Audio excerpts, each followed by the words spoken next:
that he was able to do a lot of good things as a vice mayor, as a congressman, as a vice governor, and now as the undersecretary of the Department of Agriculture.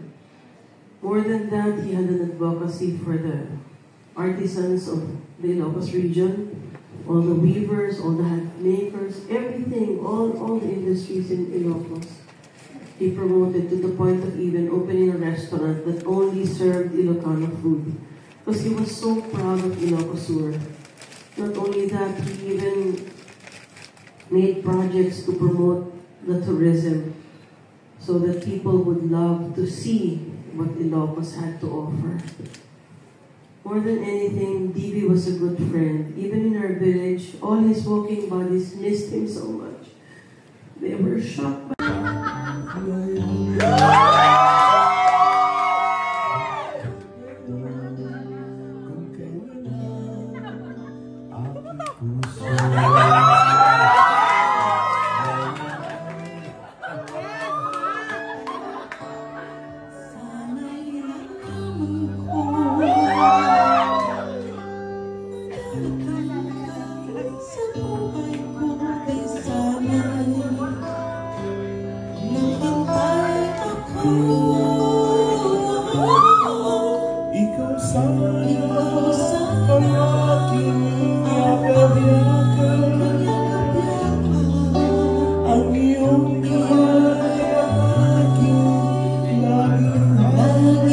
Pumanaw na ang asawa ni Dina Bonavi na si DA Undersecretary Deogracias Victor or DV Seveliano noong January 7 sa edad na 65 years old. Ang sanhi ng kanyang pagpanaw ay ang abdominal aneurysm.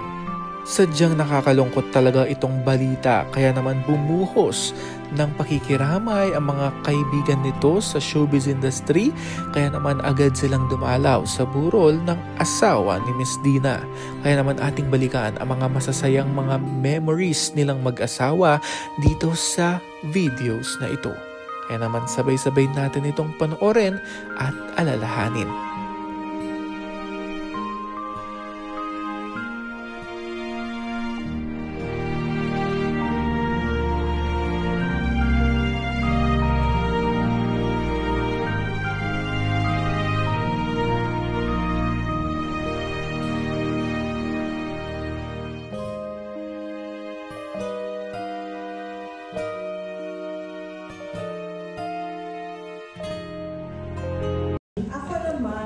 Unang-una, what makes isa-isa kasi ang daming tanong, what made this show different is because it tackled so many things. Yes. So it tackled the mother-daughter relationship, iba-ibang classic mother-daughter.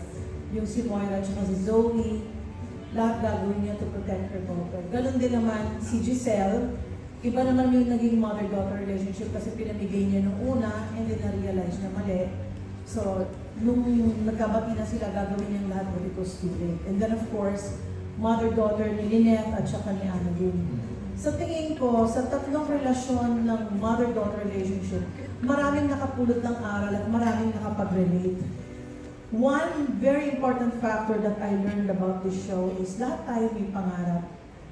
Pero sa gusto mo at sa ayaw mo, lahat ng pangarap mo ay kakabit ng mga mahal mo sa buhay. Lahat ng makamit mong pangarap, lahat ng hindi mo makamit na pangarap, apektado yung mga mahal mo sa buhay.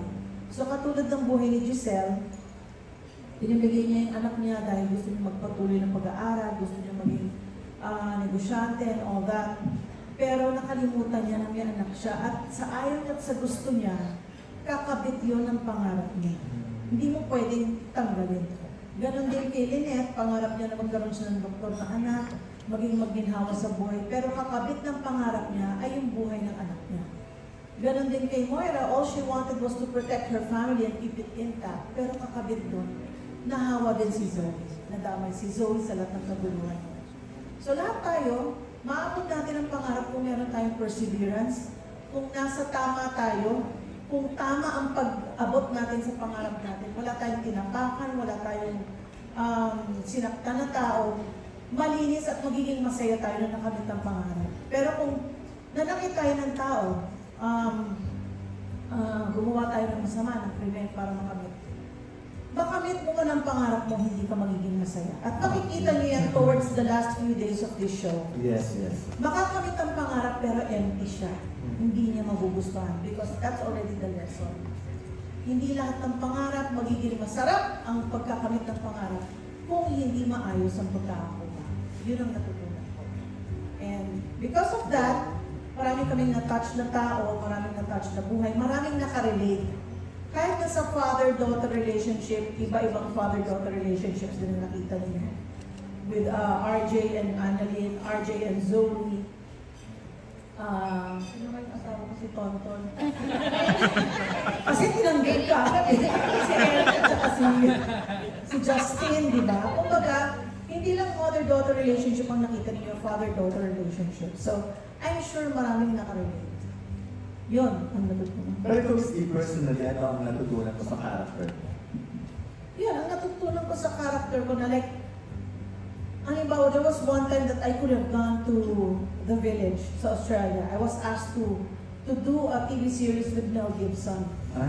And the title was East of Eden. Chance ko na yun, but the deal was, dapat dun nakatira yung mga anak ko. Hindi ako pinayagan ng asawa ko na nadali yung mga anak ko. So, I forwent that offer because I chose my kids. Okay. Yun yung sinasabi ko. Sa bawat pangarap, kakabit yung mahal mo sa buhay. Kung pinili ko yung Australia, malamang Hollywood star na ako. Pero I'll be empty because my kids won't be with me. So no regrets kahit hindi ba? No regrets because I chose my family. I chose my kids. So lumaki yung mga anak ko sa piling ko, naging hands-on mama ko, lahat-lahat. Lahat ng paghihirap na dinanas namin nung naging single parent na lang ako, dinanas namin together. And I will always cherish doing that all over again because doon kami naging close ng mga anak ko. Kasi we did things together. Hindi kami tumayong mag-isa. So even now, yung mga pangarap ng mga anak ko, kasama ako. They tell me, Mama, I want this. I want this is my dream, this is my plan. Can you help your children also achieve their goals? Okay. You're there to guide. So ngayon kung i-offer ko yung Mel Gibson movie. Baka pwede na. But I have to tell my husband that we're going to live in Australia.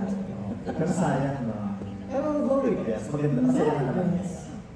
Na-bless naman ako dito at nagpapasalamat din ako sa GMA because they gave me so many wonderful shows. Not to mention na rin yung long-time running talk show ko. So, I'm very thankful to GMA for always giving me good shows. Oo, yung talk show mo nun, di ba? At sa lahat-lahat ng mga tumatangkilik at sumusuporta sa akin. Kasi kung wala sila, wala din ako. Thank you very much, Miss Steve. Si Karina. So much for hindi na ako iyak. Hindi kasi syempre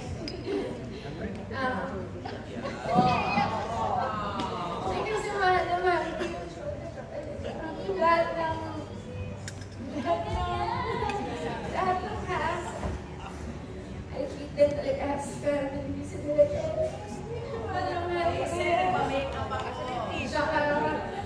hindi pa nagsisink in ngayon pero alam mo every time na naiisip ko siya talagang sobrang lalim na pagmamahal ko sa lahat na bubuos from the creatives, the broad, lahat ng mga bosses namin. Tsaka syempre kami, kasi yung 2 years na yun, iba din talaga eh. And first time ko hindi ko rin talagang naramdaman ng sobrang pagmamahal ko sa trabaho ko because na-inspire ako sa mga kasama ko. So, ayun, thank you so much po. Thank you so much, Fizer. Tama na. Thank you so much, GMA.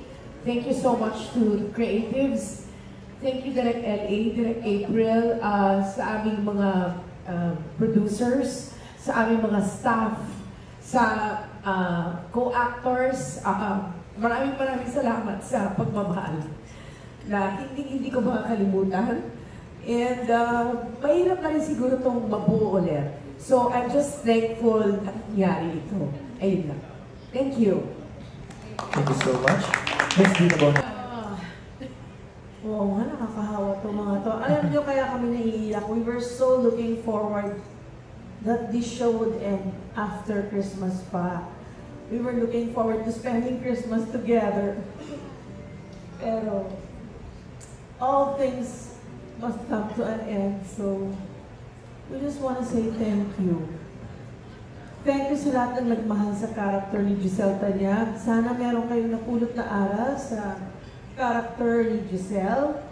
Ako man, may mga napulot akong aral. Hindi naman yung sinabi ko kanina. Hindi tayo pwedeng mangarap na hindi kakabit ng pangarap natin ang mga mahal natin sa buhay.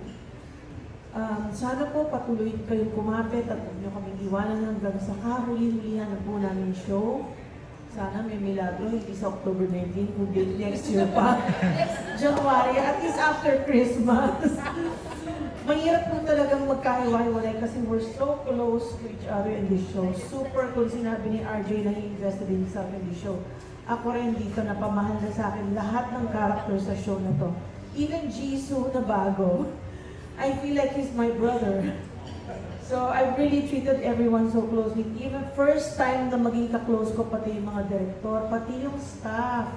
Normally, hindi ako masyadong nakikihalubilo sa staff, pero for the first time, di ba, sila Miss Joy, sila Miss Ali, parang talagang naging open din ako sa kanila, naging close kami sa kanila. And we just want to thank all of you for supporting us. To the press especially who have helped us spread news about this show. Thank you for supporting us, for writing about us. Thank you for all your comments, good and bad, because somehow, somewhere, it made us grow. Most of all, I'd like to thank our director. Ang hikaw ko. Meron namang ang hikaw ni Miss D, merong nag-tiktok nun. I'd like to thank our director, Direk L.A. Magdiros. Alam niyo si Direk L.A., marami na akong nagawang show, pero believe ako sa kanya kasi he tells you, even if I know, of course I study my script, he tells you saan ang galing yung eksenang to, saan papunta. And malakas ang radar niya kapag alam niyang nahihirapan ba siya ngayon or hindi. Magaling siya, he knows what nerve to click para makuha niya yung gusto niya. Thank you, Derek. Thank you, Derek. And thank you din kay Derek April. Thank you for being such a buddy to us. Thank you for being very open also. You're like really a friend to us. Thank you, Derek April. The staff and to everyone. I love you all. Iyakan na lang.